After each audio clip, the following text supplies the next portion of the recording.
Any man born to be king becomes king. Any man born to be a slave doesn't know slavery.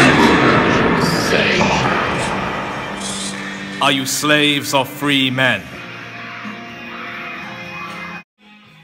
So yeah, obviously shared that article yesterday by Metal Hammer about post-metal. Caused quite a lot of shrapnel to fire on the Facebook page. Yeah, just thought I'd maybe make a little video just to explain some of the reasons behind what I think about that. Yeah, people might not actually guess this about me because of my youthful looks, but I'm actually 35 years old. You know, people often think I'm a bit younger than that. I don't know why, they just do, but I'm 35. I've been, you know, yeah, been around the block. But yeah, that whole thing yesterday reminded me of something, and I think if I sort of went into it a bit more, I might explain to some people why I think what I think. I'm old enough to remember, I mean, that article yesterday was a Metal Hammer article. I'm old enough to remember being a teenager when I was maybe 14 or 15, getting Metal Hammer, the magazine, with the free CD on the front with Korn, Blind on it, that song. And that was pretty much the first, what would be termed new metal song to be released in the UK when it came free on the front of Metal Hammer.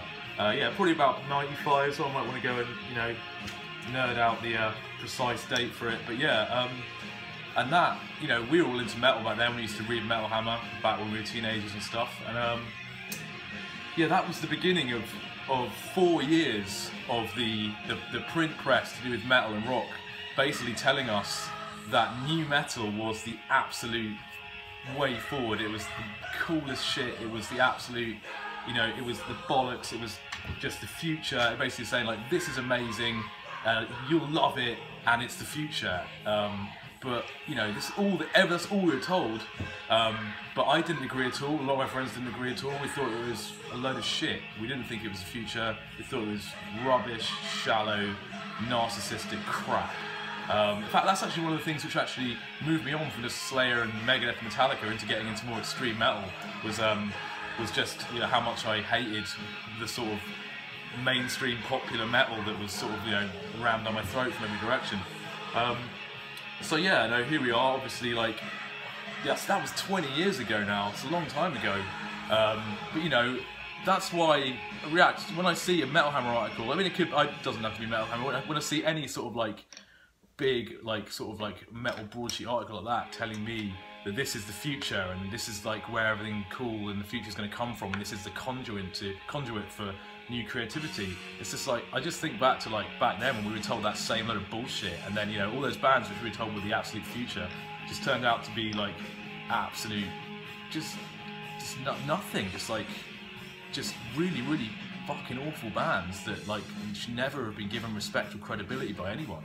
You know, I'm fucking talking about, you know, Limp Bizkit and shit like that. You know, I'm not gonna get into fucking trash talking loads of fucking 90s new metal bands, but I'm just saying, like, that's my opinion.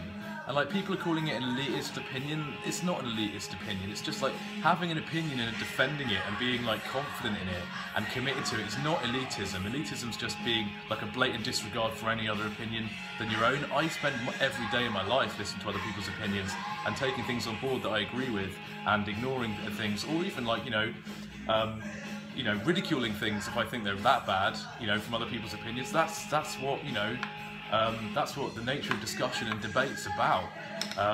Yeah, it's a strange one. Obviously, you know, Daemoness Guitars has gone from just like me just working in a shed 8-9 years ago to now it's got thousands and thousands of people on the social media. You know, I've always had my opinions on things. It's just, I've found it incredibly frustrating as the social media for Daemoness Guitars gets bigger and bigger and bigger. There seems to be more people out there who just don't want me to have an opinion on anything. They sort of say, no, now you're this certain size, you can't have an opinion, you've got to keep everyone happy, you can't say what you want to say.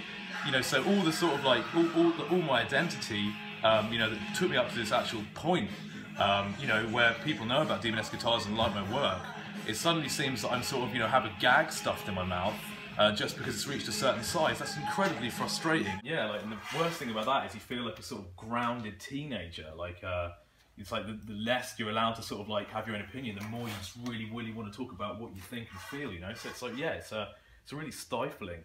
But you know, ever since I was like 14 years old, I've always been really, really hardcore when it comes to metal. That's what I'm all about. It's how I think. It's how I create. It's what I do. It's what I listen to.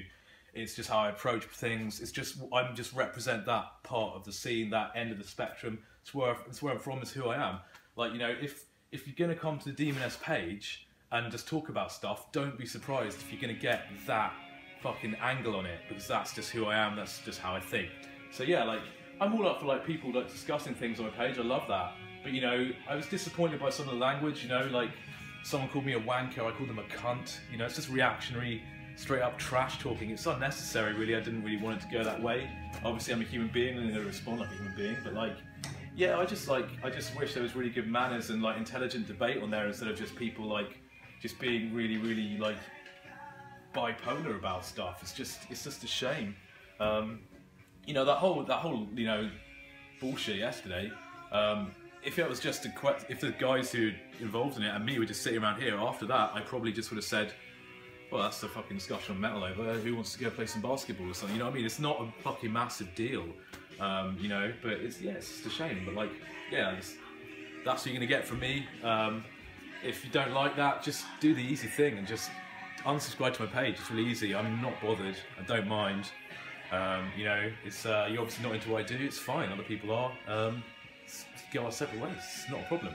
But anyway, but yeah, like back to this band, like Deafheaven. I mean, like I don't really know that much about them. I've heard bits and bobs. Really, really wasn't impressed at all. When I saw like the making of video, like actually, like the sharp taste of bile was just biting the back of my throat all the way through it. But like, yeah, I just, you know. But then again, you know, my opinion on them is worth no more or less than anyone else's. Really, it's not like it needs to be this massive like thorn in your paw about it. It's just I happen to think that band's a shit band. But you know, it's a bit further than that for me. I mean, you know, people will say, "Oh, just leave it, forget about it." I mean, this is the Guardian guide. This is like a big broadsheet. If you don't live in the UK, it's a big broadsheet newspaper. So this is like culture and events for this week. We've got a Deafheaven article here just about their new album, and let's see how it starts. So yeah, like, think of black metal and you might envisage a bunch of long-haired Satanists caked in corpse paint, burning churches and stabbing their bandmates whilst playing the kind of shrill riffs that can give you heart palpitations.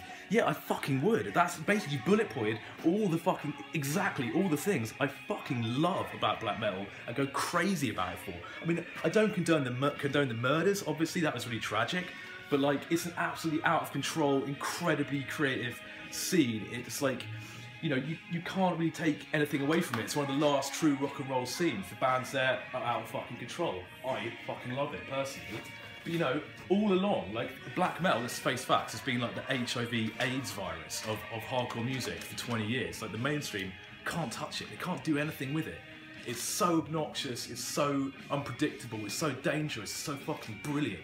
They just can't stake it. They can't do anything with it. And that's like, so now you get bands like this. You know, like, if I just read through some of this, it's just like, it's just so fucking rubbish. I mean, like on New Bermuda, like, that includes musical nods to Oasis and Sixpence None the Richer amid the intensity. Now I'm not being like really ethnic and traditional about this, but there's no fucking way that a black metal album that has fucking elements of Sixpence None the Richer can be classified as some sort of credible crossover. This is just fucking bullshit plastic toss. Absolutely. This is basically what you're witnessing here. I mean, like, yeah, I blame the guys and they're a crap band. Yeah, but like, again, like this is just like, Guardian, you know, it's left wing, you know, it's great, I fucking vote for left wing political parties and stuff like that, but essentially, just lets anyone do what the fuck they want with no fucking thought at all for the consequences. This is basically an attempt to basically castrate, homogenise and spoon feed back a hardcore music scene to people who basically can't handle it until that's been done. This is, yeah, you're just witnessing the you know, just like the anemic wilting of an incredibly strong artistic genre by bands who don't know anything about it, have no fucking care or real like belief in it, don't understand the message about it. And you know, when I say don't understand the message, lots of black metal bands are recognised by philosophers worldwide as, you know, in Scandinavia as being the absolute centre of lots of nihilistic philosophy, which is seen as incredibly important by lots of global thinkers and philosophers. Only from absolute nothing can completely new ideas ever really emerge. You know, and like, you know, there's more to black metal than just the shit they think that's to black metal. There's way more to it. Deserves a lot more respect than that. And just like for some guys to basically just like guzzle some white wine spritzers at a series of loft parties and then just like write a so-called black metal album about like this moment of peace they caught when they're basically watching some woman sunbathe. It's like black metal is the fucking like real black metal is like the actual lyrics, the content, the actual poetry, the philosophy of it is, it's almost like an antithesis of civilization. That's how fucking heavy it is. It is the absolute raw sound of fucking nature, chaos, entropy, uncontrollable destruction. It is like, it is vital, and I fucking love it so much, and I respect it so deeply. And that's why I'm motivated to just say, no, that's shit, and that's not a black metal album, and you're basically just, yeah, plastic is the fucking term. So that's just what I think. My opinion's worth no more than any or less than, you know, some other guy in the pub. If my opinion really offends you, if I'm an elitist, just do the easy thing and just desubscribe to my page. I'm really not that bothered about that. You know, but like, I'd like to think that you wouldn't want to, because to judge me on my opinion of a shit band is pretty harsh. But anyway, you know, and also, I don't really like to be like put across I'm sort of dismissive of new metal. I like new stuff's happening in metal. I see it all the time. I make heavy metal guitars every day, 7 days a week, 52 weeks a year. You know, I might have a couple of days off rocking down there for holidays and shit. But like, you know, listen to metal all the time. There's so much amazing metal going on. You really don't need to support bands like that. They just don't need to. Good example, a couple of weeks ago, this French band, Dark All Slaves, sent me their CD to see what I think. Fucking wicked, absolutely brilliant. This is a death metal album. Death metal was developed in the United States in the mid to late 80s. This is a French band. These guys aren't teenagers. This is a fucking awesome record. And like, you know, it just shows, it doesn't matter where it's from, you know, you can still make really, really credible, good music. It's not like you can't do it if you're not from the place you're traditionally from. This is fucking amazing, and this is a fucking load of shit. That's just what I think. Take with it what you will. I'm done. Yeah, I mean, like, if you want some real controversial shit, I'll get my little brother involved. Like, you know, it's fucking way more controversial. Here's an unpopular view on cannibalism. Cannibalism's fine. I have this very unpopular view, which I found out, that basically day one of a shipwreck, if people were dead, I wouldn't even fucking try and catch a little pig in the jungle. I'd just be like, yeah, look, there's good meat here. There's people are dead. Let's eat them, it's going to be delicious. Any revolution, basically like a heavy power cut, 48-hour power cut, meeting someone.